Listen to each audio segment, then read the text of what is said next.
Okay, this is the third of the series of 6 regarding the lecture on earned value analysis. For this part, we're looking at, now we've learned about the basic terms that we need to understand in earned value analysis. We're now looking at what you call some derived data with regards to the information we have on hand. The first set of derived data. Okay, so let's go back to our example. Our company was awarded a contract to build 5 miles of tracks in 5 months at a budget of $5,000. We're already at the end of the second month, but only one section of the track is complete. So therefore, the value of the work that we've performed, like we said in the previous set, is $1,000. Our actual costs would total 2,400. 1,300 for labor, 1,100 for the raw materials. Okay, so where are we right now? As of month 2, the budget at completion is $5,000. The BCWS, or the budgeted cost of the work that was scheduled, is 2,000. So that means that by month 2, we should have been finished with 2 miles of track and have spent 2,000 US dollars. But we only did, after 2 months, 1 mile of track. So our budgeted cost of the work that we did is 1,000. After collecting all of the receipts, we found out that the total cost that I spent in building that 1 mile of track for 2 months is 2,400. Hello. Hi. Okay.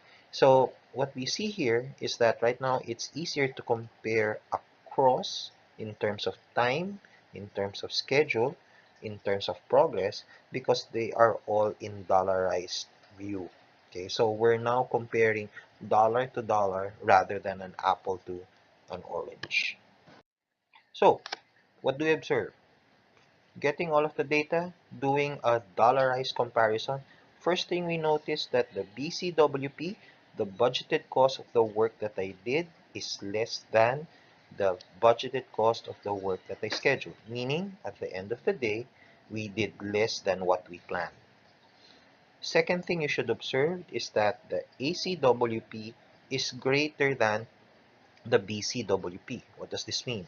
Well, we essentially spent more than what we planned to spend for the work that we actually did. So remember, what we budgeted for that 1 mile of track is just 1,000 US dollars. But after collecting all of the data, we spent 2,400 just for that 1 mile of track.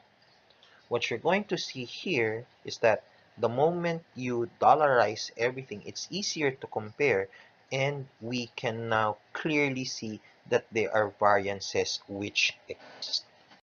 Okay. There are actually two variances that is part of the earned value analysis. The first one is what you call a schedule variance. So a schedule variance compares the amount of work performed during a given period of time to what was scheduled to be performed. To compute for this schedule variance, it's essentially the difference between the work that you scheduled and the work you perform.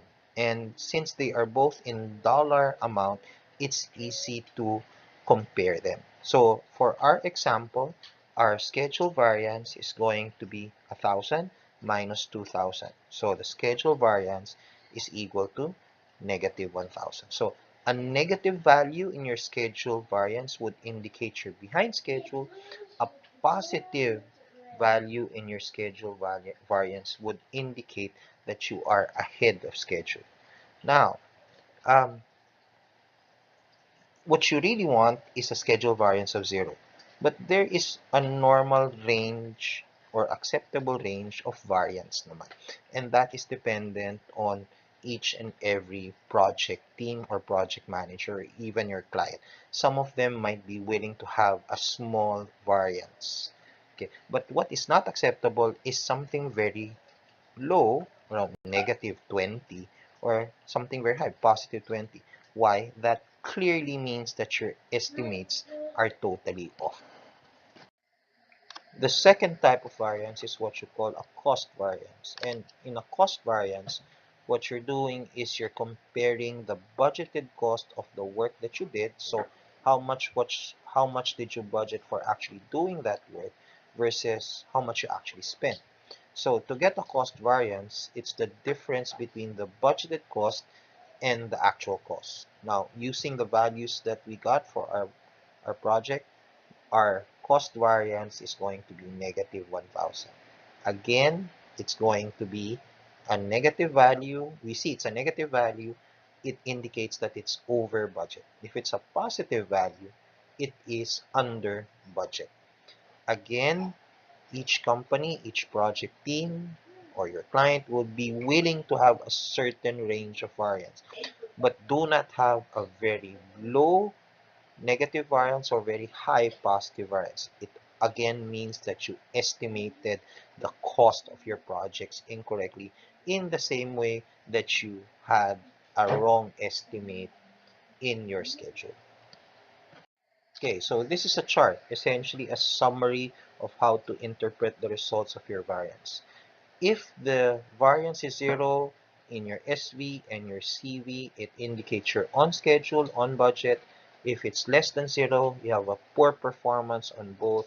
If you have greater than 0, then you have a good performance. Now, you can actually have a mix wherein you have a poor performance in your schedule, but you have a good performance in your cost, meaning you're behind schedule, but despite the fact that you're behind schedule, you're actually managing your budget well. On the other hand, you can be fast, but in terms of your cost, you're actually overspending your budget. Okay, so what you're now going to do at the end of the day is, you know that there are variances. You have to figure out why the variances exist. What's the cause of these variances? And only then can you properly apply an intervention if it is necessary. So let's do a checkpoint. Here's another case. You have a 15-week project which has been initiated. The budget for the project is almost $500,000, exactly 460,000. Here's the data for the 3 weeks of the project. The scheduled work was 21 days. It has taken 23 days. What you're now going to do is compute for the two variances, schedule variance and cost variance.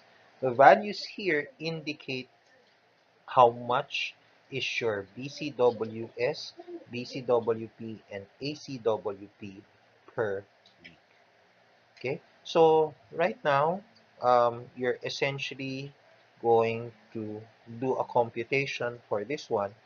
Um, I'll stop here and just upload later on the answer to this one.